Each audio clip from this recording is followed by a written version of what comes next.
السلام عليكم البنات الحباب العائله، اش اخباركم؟ لاباس عليكم؟ نتمنى تكونوا بخير وعلى خير وبصحه جيده وانتم تشاهدوا هذا الفيديو. مرحبا بكم. اليوم ان شاء الله نقدم معكم واحد الوصفه اللي غادي تعجب لكم. اكله صيفيه ومختلفه، اول مره غادي تشوفوها ان شاء الله. كما عارفين الصدر ديال الدجاج فاش كنطيبوا الدجاج في الفران دائما الصدر كيبقى قليل فاش كيتكال. المهم جبت لكم هاد الوصفه اللي جديده وحصريه. طاحت لي في بالي وقلت علاش لا ما غاديش نجربها معاكم. وكما كتشوفوا معايا هنا الدجاج بعد ما غسلته مزيان، كان عندي في المجمد غسلته مزيان، ما كانش عندي الحامض، غسلته غير بالخل والملحه صافي. فاش استقطر مزيان هنا غادي نحيد له الصدر كامل. المهم الصدر كامل غادي نحيدو، ولكن غير بشويه نخليه فين غادي نعمر الشعريه. وان شاء الله كما كتشوفوا راه ساهل، خاص غير واحد الموس يكون ماضي شويه باش غادي يساعدكم هكا تحيدوا به الصدر. كما كتشوفوا راه هنا ما شاء الله غادي يهز الخير والبركه ديال الشعريه. وهنا عندي الشرموله اللي غادي نشرمل بها الدجاج. عندي هنا البصله وعندي الثومه وعندي الربيع القزبر والمعدنوس، وعندي مرصو ديال الثومه، بودره الثومه او ضماد البنه ديال الثومه. وهنا غادي نحط كل شيء في الهاشوار، غادي نزيد عليهم الملحه والابزار والسكينجبير فقط اللي كندير للدجاج. الا عندكم العطريه ديال الدجاج الا كتعجب لكم اللوغو ديالها ضيفوها مع الشعريه. انا ما عرفتش، ما كتعجبليش، ما يعجبليش داك اللوغو ديال العطريه ديال الدجاج. بالتالي هنا ضفت غير الابزار والسكينجبير والملحه صافي. غادي نطحن كل شيء. هاد الوصفه المهم اقتصاديه، اللي عنده جوج ديال لي بيرسون في الدار يقدر يدير غير نص دجاجه بلا ما يدير دجاجه كامله، ويعمرها بالشعريه وياكلوا بالصحه والهنا ان شاء الله، بلا ما ديروا الدجاجه كامله. حيت بزاف ديال الناس كيبغيو يديروا الدجاج معمر بالشعريه، خاص ضروري تكون دجاجه كامله. وهنا جبت لكم هاد الوصفه اقتصاديه وسهله، ومنها غادي توفروا داك الصدر ديال الدجاج ديروا به شي وصفه اخرى، اولا ديروه مع لي بات اولا مع الرز.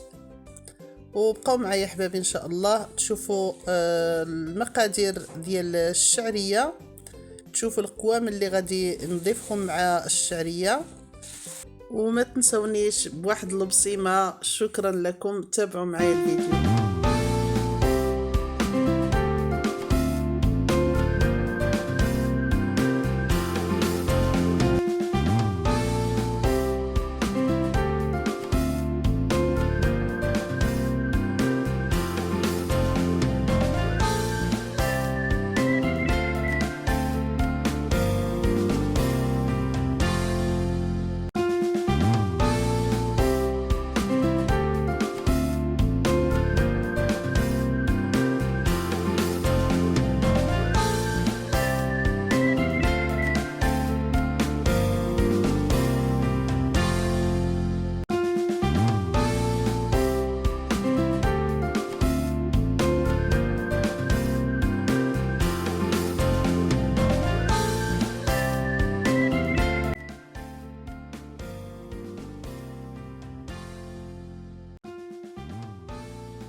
وهنا الشعريه الصينيه درتها في ماء مغلي، معاه واحد المرصو ديال ضماد البنه ديال الكنور ديال الدجاج بلا ما نضيفوا لا ملحه ولا والو.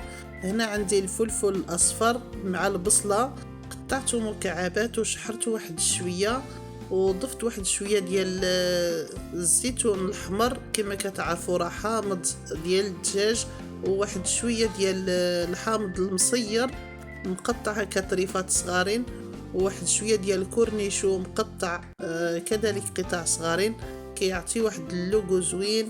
وهنا غادي نضيف واحد شويه ديال الابزار وشويه ديال السكينجبير وواحد شويه ديال الملون الغذائي. هنا ما كانش عندي بابريكا اولا التحميره، تقدروا تضيفوها هي حسن في بلاصه الملون الغذائي. وغادي نزيد واحد الكبده ديال الدجاج. تقدروا تسلقوها قبل، ولكن راه غطيب، راه مع الدجاج كيدي ساعه ديال الطياب غادي طيب وغادي تفوت لهيه. وغادي نزيد واحد المعلقه ديال الشرموله اللي شرملت بها الدجاج.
وجبت الصينيه اللي كتدخل الفرن، غادي نفرش فيها بابي كويسون، وغادي نحط الدجاج ديالي هنا. غادي نشدو هكا بالابره والخيط، وإلا عندكم لي كوردون تشدوهم هكا غير بلي كوردون، حيت ملي كيدخل الدجاج للفران بحال اللي كيتكمش واحد شويه، وتبقى داك الشعريه كتبان. ولكن الا شديناهم بلي كوردون او لا خيطناهم هكا بالابره والخيط، انا كنفضل الابره والخيط كتشدهم مزيان. هنا كنقص واحد شويه من داك النص الاخر. راه كما كتشوفوا معايا راه ساهلين، غير شديتهم وصافي، ماشي زعما خيطتهم شي خياطه.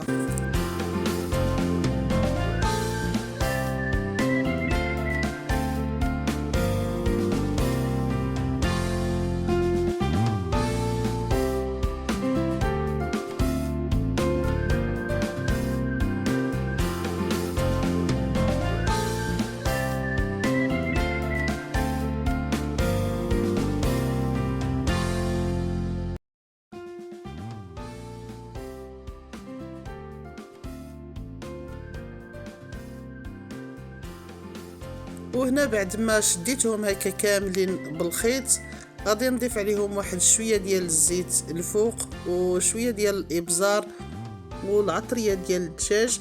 هكا منين كنتبلو الدجاج فاش نشرملوه ونعمروه ونتبلوه هكا الجلده ديالو، راه داك التتبيله كتعطي واحد القرمشه اللي لذيذه بزاف.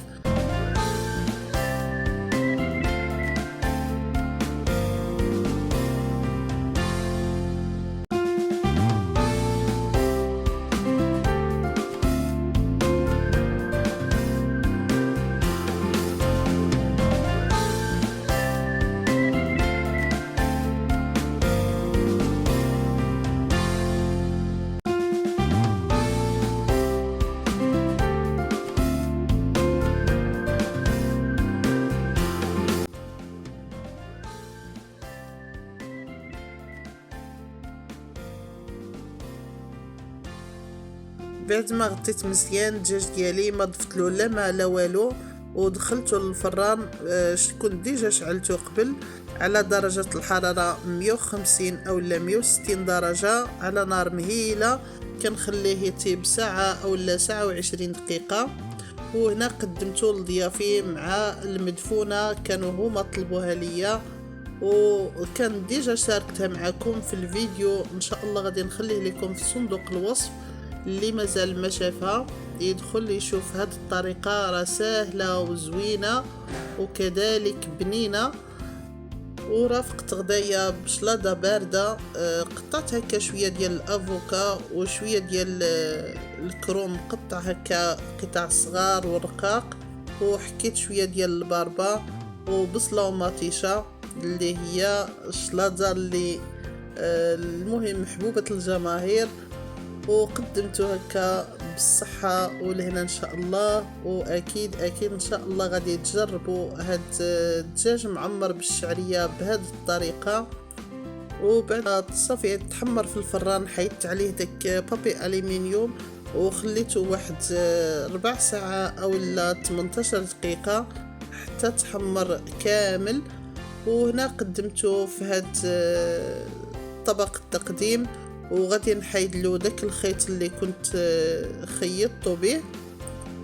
كما كتشوفوا معايا بنتي كتقول لكم ما تنساوش اللايك، وخليكم حبابي حتى نهاية الفيديو. شكرا لكم جزيل الشكر توصلتوا معايا حتى لهاد اللقطة. نخليكم حبابي الى فيديو قادم ان شاء الله، شي وصفة او لا شي فلوق جديد. استودعكم الله الذي لا تضيع ودائعه، والسلام عليكم ورحمة الله تعالى وبركاته.